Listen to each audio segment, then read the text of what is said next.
Ladies and gentlemen, this Red Gaming Titcom video, let us discuss the Fusion Terminal and the Fusion DS. Now, these are rumoured specs of Nintendo's next generation systems.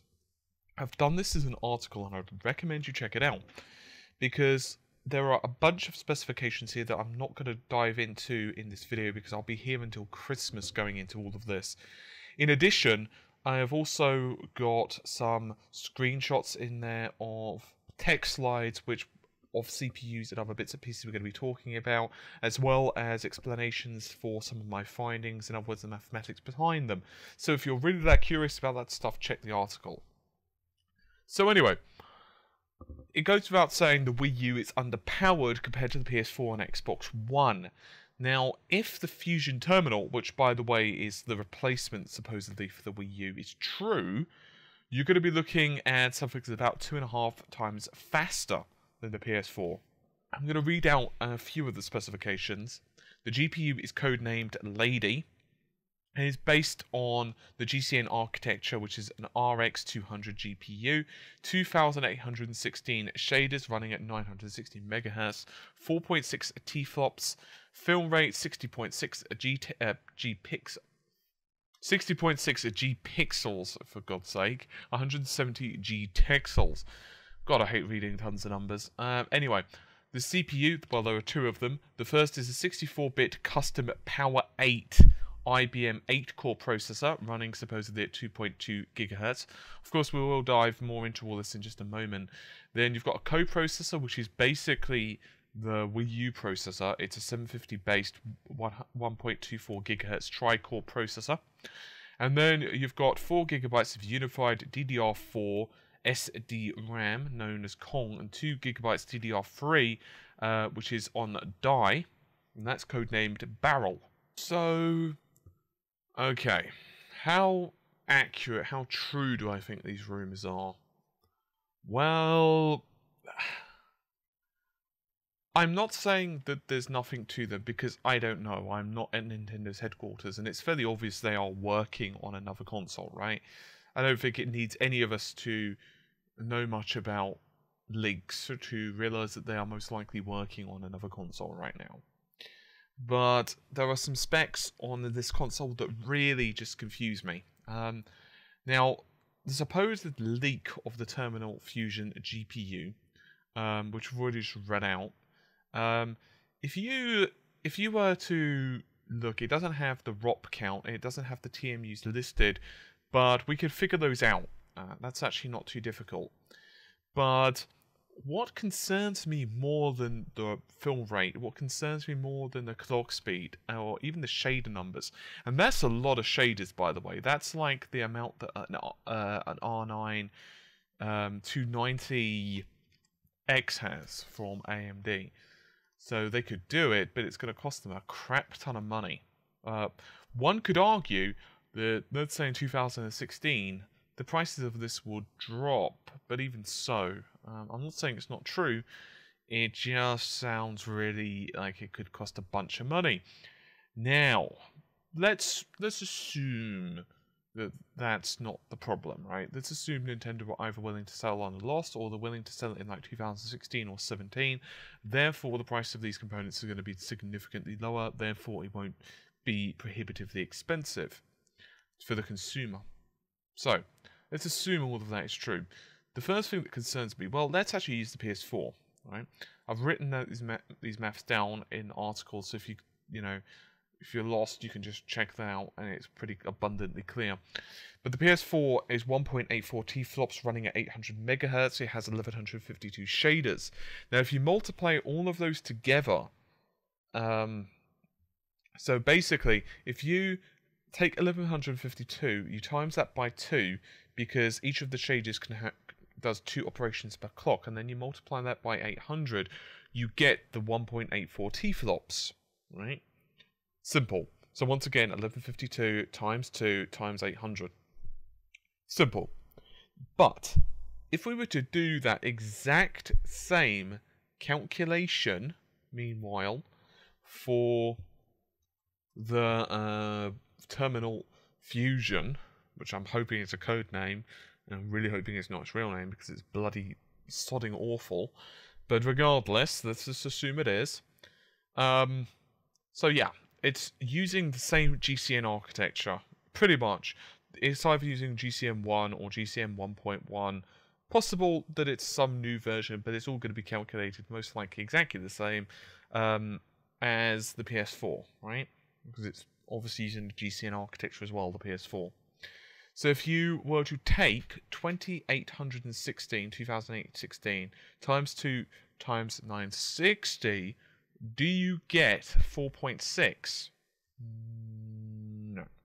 You actually get 5.4, which is wrong, right? Very, very wrong.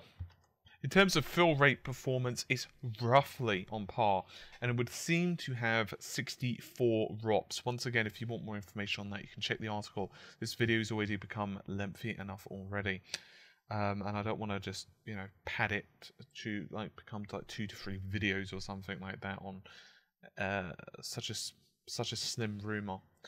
Now let's talk about the memory. Now, unfortunately, I can't just give memory details as a whole because it actually ties in a lot to the CPU. Into the CPU. But supposedly, it's using 4 GB of unified DDR4 SD RAM. We'll go into the DDR4 part in just a moment. As well as this, it's 2 GB of DDR3 running at 1600 MHz. Now, and that's embedded, by the way. There are several parts that bother me about the whole RAM scenario. The first, why 4 GB? Why? If you've got a console that has a shading power of over twice that of the PS4, right? Why in the balls would you have literally half the amount of memory? It just doesn't make sense. It just doesn't have enough shading power for 1080. It just doesn't have enough memory for 1080p. At decent resolutions in the next like 3 or 4 years. It's possible this number could increase, just like Sony did with the PS4, right? That's possible.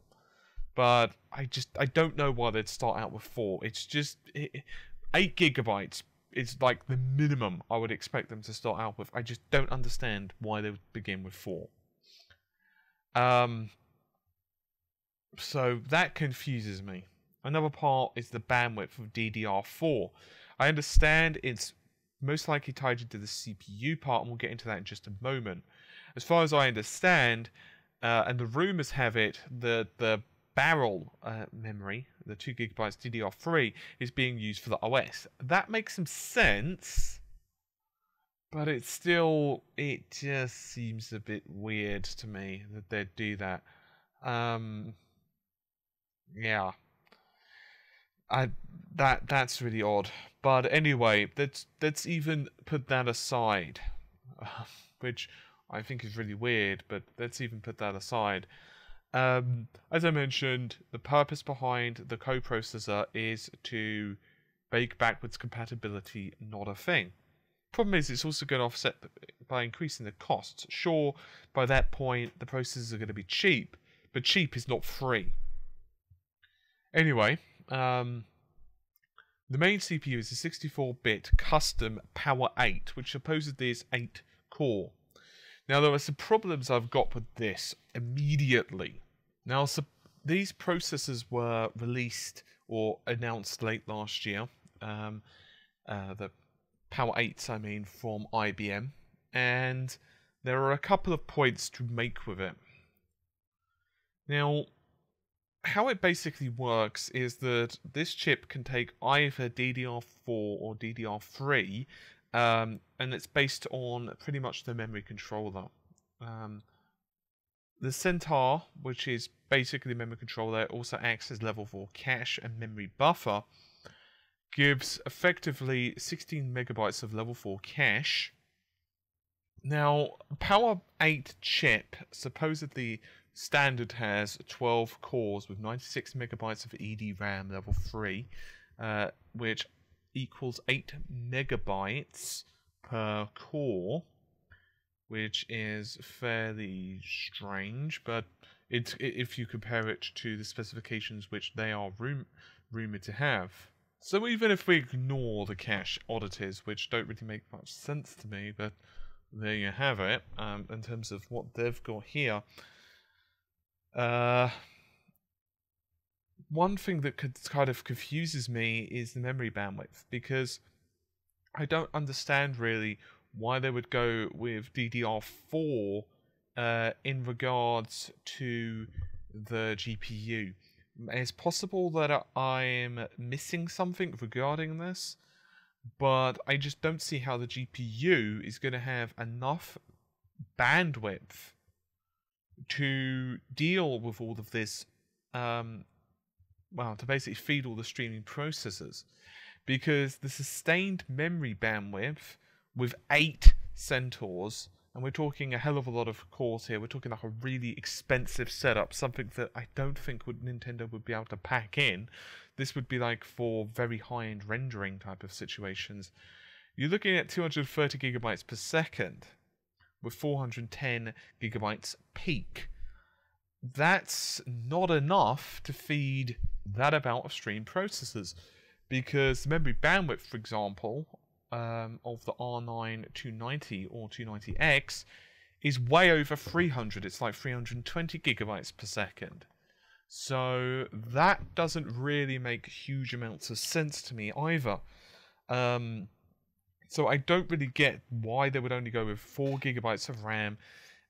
Supposedly, one could assume that they're going to be using the Power CPU's CAPI.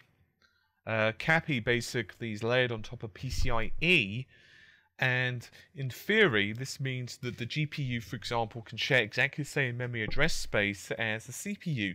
But once again, that just, unless they're using multiple buses, for example, like say the PS4's onion and garlic buses, there's multiple routes into the memory. That's possible, I suppose, because it certainly can't be the only route. Like, it's not like the CPUs, or rather the PCIe, can handle all of that memory access, because, you know, PCIe 3 is only, what is it now? I think it's 16 gigabytes per second? Yeah, 16 gigabytes per second. So bidirectionally, you've got in 1 gigabyte per second per lane. I was right. That's for a 16 times 16 device, right? Previously, of course, it was 500 megabytes per second per lane, which meant on a 16 lane device, you would get 8 gigabytes per second. So that's nowhere near enough. 16 gigabytes per second. It's more than enough for like GPU, which is what this could do. It's not, however, enough to facilitate like memory transfers. So all I could think of is that would be like one memory bus, and there'd be a load of other connectors on a really, really complicated system to provide it. So right away, I'm worried about like the complexity of just how many, like how they would put all this together, and I'm also worried there's just not enough memory. I'm really confused by the amount of shaders. That amount of shaders, that clock speed equals far too much GPU performance compared to what they're actually noting down these rumors. And even if it were true, it's going to cost them a lot. Like, this device is not going to be cheap. They're saying it's a custom-built CPU, so it's possible that some of the cores of the power, some of the cores are either disabled and never manufactured for this particular system.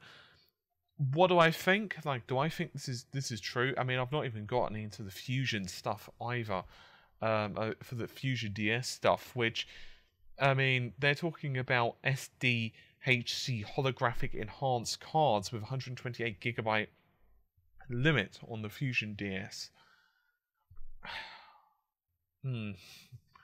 Yeah, I mean, as I said, I wanted to tackle this because I've been hearing like a lot of people really getting excited about these specifications, and I'm not saying they're not true, because as I said, I don't have eyes and ears in Nintendo's headquarters that are saying, okay, well, this is what we're actually working on. And it's obvious they're working on something, right? Because, yeah, it just makes sense. I wouldn't imagine that even Microsoft or Sony are just chilling right now. They're probably like doing a post-mortem on the PS4, if I'm honest, and they're saying, okay, and they're probably doing a post-mortem on each other's machines, I would, I'd get myself several Xbox Ones if I was Sony, or several PS4s if I was Microsoft, and I'd be dissecting those sons of bitches, and I'd say, oh, okay, that's what they did. Oh, shit. Why didn't we think of that? And that goes for both sides. And they're also going to be looking at it and saying, you know what we need to do for our next system is this, and what we need to do for our next system is that. I just have issues because some of these specifications just seem really weird. It's not how I'd put together a system personally. I also would have been tempted if I were Nintendo, particularly after some of the flack that they've gotten from developers and the rage they've had with the power architecture right now, and the fact that Sony and Microsoft are just pushing towards x86. If I were Nintendo, I would be tempted. I would say, you know what? Screw this. I'm going to go to the x86/64 side. On the other hand, and I'm talking about traditional CISC rather than RISC computing. On the other hand, it is Nintendo, so sometimes they could do things a bit weirdly. But this is just one of those situations. I just don't see enough evidence. I think some of the choices are really weird, and while some of it, like for example the ROPS, the performance does make sense in terms of the ratio, for example, versus say high-end graphics cards for the PC. That's kind of what some of this stuff looks like, if I'm honest. It looks like people have just looked, or someone has looked at stuff on, for example, all the specifications of some of the GPUs for like the high-end PCs, and just said, you know what, that's what they're going to use, and it makes logical sense for Nintendo to be using the Power 8, so let's just, you know, get some of those specifications in there as well. And once again, I reiterate, I'm not saying that it's completely rubbish, because I don't know for certain. It's possible that some of these specifications are taken at different stages in the design mock-up. For example, they started with 4 gigabytes, and now they've got like 16 in there. I honestly don't know. But they're like changing one part at a time to figure out where and what the performance balance is. It's possible. I haven't designed the console with Nintendo, so I don't know their design process. But if I'm looking at these specifications on the face of it, I just don't see them being I just don't see them being accurate. I'll just be totally honest. I do hope Nintendo comes out swinging. I hope they release a really powerful console, and I hope it's very successful. And maybe I'm wrong with this, but I would say this is pretty implausible. Anyway, as I said, if you want to check more out, you can check the article out corresponding to this. Just click on the link in the description. But for now, I'm going to get going. See you soon. Take care. Bye for now.